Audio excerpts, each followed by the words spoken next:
नमस्कार विद्यार्थी मित्रांनो, शिक्षक भरती संदर्भामध्ये आज हा ज्यावेळेला जी-आर आलेला आहे, त्यावेळेला अनेक विद्यार्थ्यांच्या मनामध्ये प्रश्न आहेत, की सर हा जी-आर चांगला आहे की वाईट आहे? सर सांगा ना, आम्हाला नेमकं कळत नाहीये, की ह्यामुळं आमचा फायदा होणार आहे की आमचं नुकसान होणार आहे? आम्हाला यामुळं अधिक संधी मिळतील की आमच्या संधी कमी होतील? सर आता आमची निवड होण्याचे चान्सेस वाढलेले आहेत की निवड होण्याचे चान्सेस कमी झालेले आहेत? सर डोक्यामध्ये प्रचंड प्रश्न आता येत आहेत. विविध यूट्यूब चॅनलवरती आम्ही व्हिडिओ पाहतोय. कोणी याला चांगलं म्हणतंय, कोणी याला वाईट म्हणतंय. ग्रुपवरती चर्चा सुरू आहेत आणि विद्यार्थ्यांचे अफलातून असे मेसेजेस येत आहेत. आता मात्र माझ्या डोक्यामध्ये प्रचंड कचरा भरलेला आहे. अनेक वेळेला असं वाटत आहे की हे WhatsApp ग्रुप, यूट्यूब चॅनल सगळं बंद करून कुठेतरी निघून जावं. माझा नंबर लागेल की नाही सर? असा प्रश्न साहजिकच सगळ्यांच्या मनामध्ये आज जो शासनाने निर्णय घेतलेला आहे, त्यानंतर साहजिकच यायला सुरुवात झालेली आहे. चला तर मग चर्चा करूयात, की हा जो निर्णय आहे, तो चांगला आहे की नेमका वाईट आहे? याचा परिणाम शिक्षक भरतीवरती कशा पद्धतीनं होऊ शकतो? याहीबद्दल खूप विस्तारानं आपण चर्चा करूयात. आपल्या सर्वांचं स्वागत आहे गुरुजन चॅनलवरती.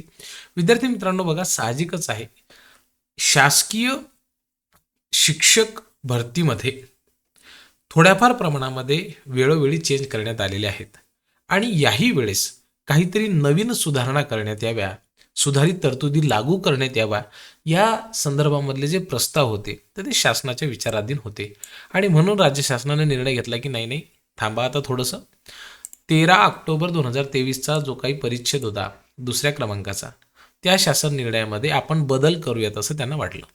आता पहिला निर्णय, पहिला बदल, पहिला चेंज कोण्या कॅटेगरीसाठी झालेला आहे, कुठल्या धोरणामध्ये झालेला आहे?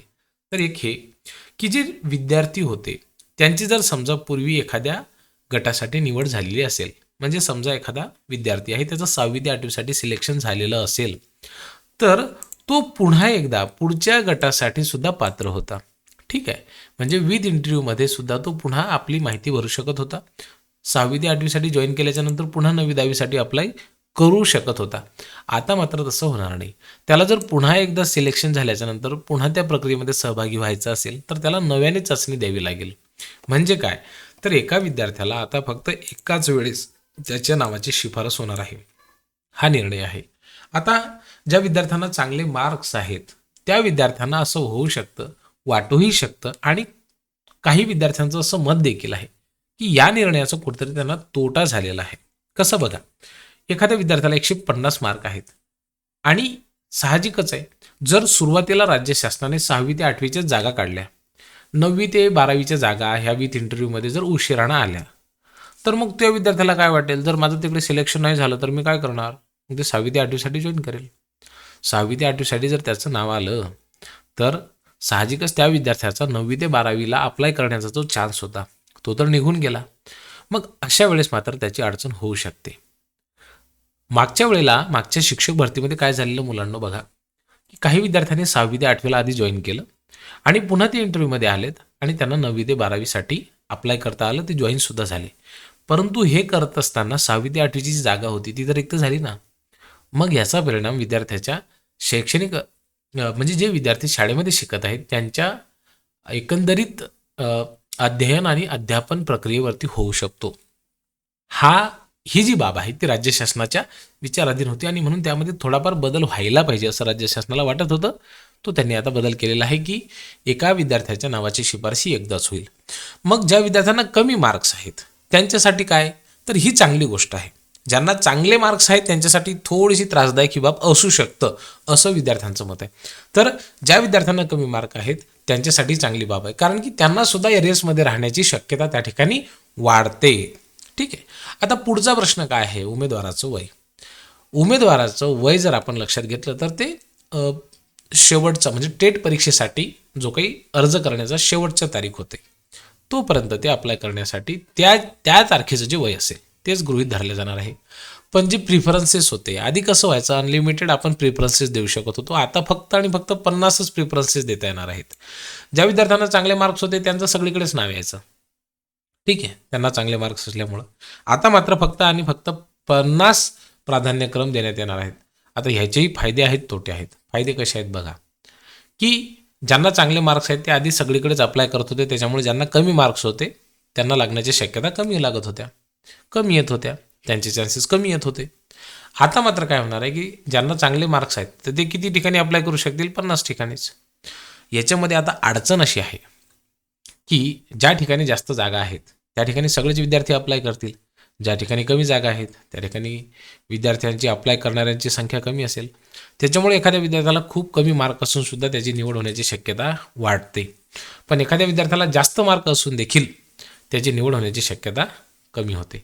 कारण की त्याने ज्या ठिकाणी 50 प्रिफरन्सेस दिलेले आहेत त्याच ठिकाणी ज्या विद्यार्थ्यांना जास्त मार्क आहेत त्या ठिकाणी ते प्रिफरन्सेस देतील. मग कमी मार्क असणारे विद्यार्थी काय करतील? त्यांच्या जवळची किंवा कुठली तरी एक अशी संस्था बघतील किंवा शैक्षणिक शाळा बघतील की ज्या ठिकाणी जागा कमी आहेत.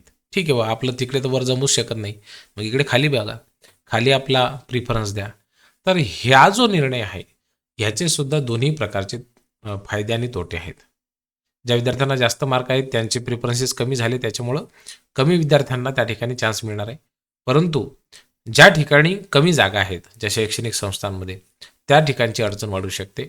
आणि एकंदरीत मेरिटचा जो प्रश्न आहे की आपण एक मेरिटचा एक डेटाबेस तयार केला होता की इतक्या जागा आल्या तर इतक्यापर्यंत खाली मेरिट येऊ शकतो. तर तोही मेरिट सांगण्याचं जी काही पद्धत असेल किंवा आकलन असेल तर ते आता पूर्णपणे फेल झालेलं आहे या शासनाच्या निर्णयानुसार. म्हणजे it depends upon that how we are going to give the preferences, how we are choosing our preferences, that will decide whether we will be getting selected or not. त्यामुळं आधी जे होतं की मला खूप जास्त मार्क आहेत म्हणजेच माझा नंबर लागेल आणि माझा खूप कमी मार्क्स आहेत म्हणून माझा नंबर लागणार नाही, हा जो काही एक भ्रम होता तर तो या ठिकाणी पूर्णतः गायब झालेला आहे असं म्हणायला काही हरकत नाही. त्यामुळं ह्या निर्णयाचे दोन्हीसुद्धा आहेत, फायदेसुद्धा आहेत, तोटेसुद्धा आहेत.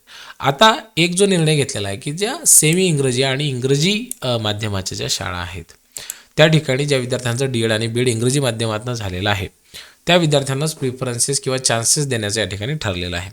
पण समजा 100 जागा आहेत आणि त्यापैकी फक्त 70च उमेदवार असे मिळाले की त्यांच्या माध्यमातले विद्यार्थी ते आहेत. मग अशा परिस्थितीमध्ये काय करावं लागणार आहे की त्यांचं ग्रॅज्युएशन, पोस्ट ग्रॅज्युएशन किंवा 12वी इंग्रजी माध्यमातून झालेलं आहे का हे चेक केलं जाईल. आणि ते जर झालेलं असेल मग त्या माध्यमानुसार त्या विद्यार्थ्यांचं सिलेक्शन होईल. अशा पद्धतीचा हा निर्णय आहे. तर काही विद्यार्थ्यांसाठी चांगला, काही विद्यार्थ्यांसाठी त्रासदायक असलेला हा निर्णय आहे असं म्हणायला काही हरकत नाही. कमी मार्क्स ज्या विद्यार्थ्यांना आहेत त्यांच्यासाठी मात्र हा निर्णय चांगला आहे असं मी ठामपणानं सांगू शकतो. तुमच्या मनामध्ये काही प्रश्न असू शकतात, ते प्रश्न आम्हाला नक्की कळवा. साहजिकच आहेत तुमच्या मनामधले प्रश्न, त्या प्रश्नांचे उत्तर देण्यासाठी आम्ही या ठिकाणी आहोत. बिनधास्तपणे प्रश्न विचारा, हे तुमच्या हक्काचं चॅनल आहे. खूप खूप धन्यवाद.